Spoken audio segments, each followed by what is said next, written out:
Ambrozia, përshëndetja. Përshëndes Armela, në fakt pikërisht siç ti e the, ai që do duhet ishte një takim rutini Edi Ramës me drejtuesit politik të qarqeve dhe me ministrave që ishte parashikuar për të mbajtur në selinë e Partisë Socialiste, duket se ka marrë një kthes, është kthyer në një kokëdhimbje për kryeministrin prej momentit kur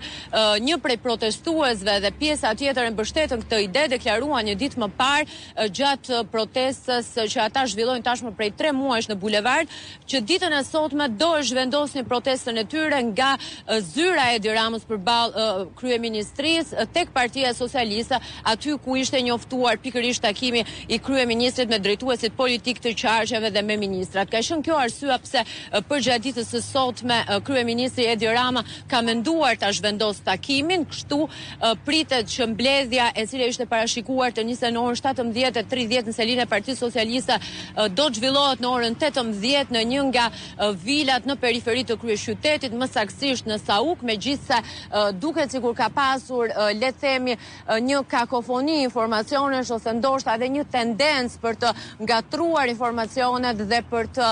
le të themi, eliminuar mundësinë që protestuesit të shkojnë dhe të protestojnë para vendit ku kryeministri do të mbajë takimin, pasi është artikuluar përgjatë ditës së sotme edhe mundësia që kjo mbledhje të zhvillohet në pallatin e brigadave, duket se ka pasur prap një zhvendosje të takimit, pra dhe ndrimin e vendit dhe pritet që takimi të zhvillohet pikërisht në një nga vilat qeveritare që ndodhet në zonën e Saukut në kryeqytet. Nga ana tjetër, teksa Edi Rama përpiqet kështu të shmang përballjen me qytetarët që prej 3 muajsh janë duke i kërkuar dorëheqjen dhe të cilët kishin kërkuar ose kishin thirrur këtë protestë para Partisë Socialiste, le të themi duke paralajmëruar se do të godisin me vezë anëtarët e kabinetit qeveritar, duke dhënë kështu mesazhin se ministrat e qeverisë Rama nuk i përfaqësojnë, pritet që në fakt le të themi takimi i kryeministrit të jetë i mbështetur tek ajo që u bë, le të themi, komardarja e Edi Ramës, ose që Edi Rama po pretendon se do ta shpëtojë nga revolta qytetare. Pikërisht platforma Besa, që ai ka prezantuar disa muaj më parë dhe që tashmë Edi Rama pritet që le të themi ta përdor për të zbutur revoltën qytetare, do të jetë në fokus të diskutimeve siç ka qenë edhe në mbledhjet e fundit që ai ka zhvilluar, edhe me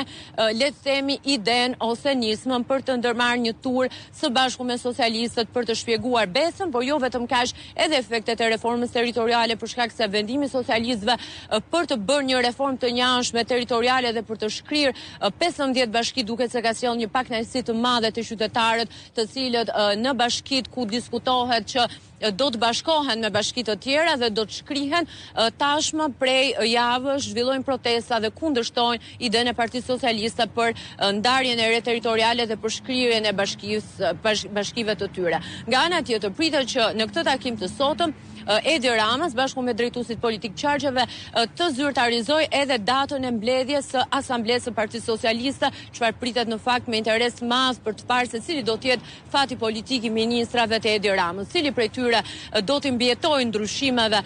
të javës së parë të shtatorit, për shkak se asambleja diskutohet të zhvillohet në javën e parë, megjithëse është hedhur le të themi një ide për mbajtjen e saj në datën 5 shtator. Kjo është një datë e cila nuk është konfirmuar dhe pritet që në mbledhjen sot me socialistët të caktojnë zyrtarisht edhe datën kur do të mblidhet asambleja, ku pritet që kryeministri Edi Rama të njoftojë edhe emrat e rinj në kabinetin qeveritar dhe ndoshta lëvizje të mundshme në parti. Kështu që fokusi i mbledhjes së socialistët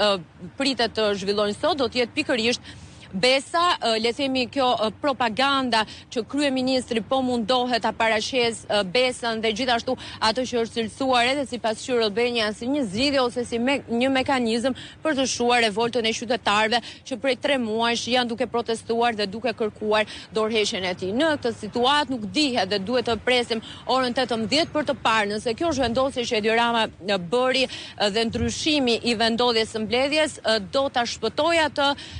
dhe ministrat e tij dhe drejtuesit politik të qarqeve nga mëria e qytetarëve apo protestuesit do të vinë tashmë edhe në vendodhjen e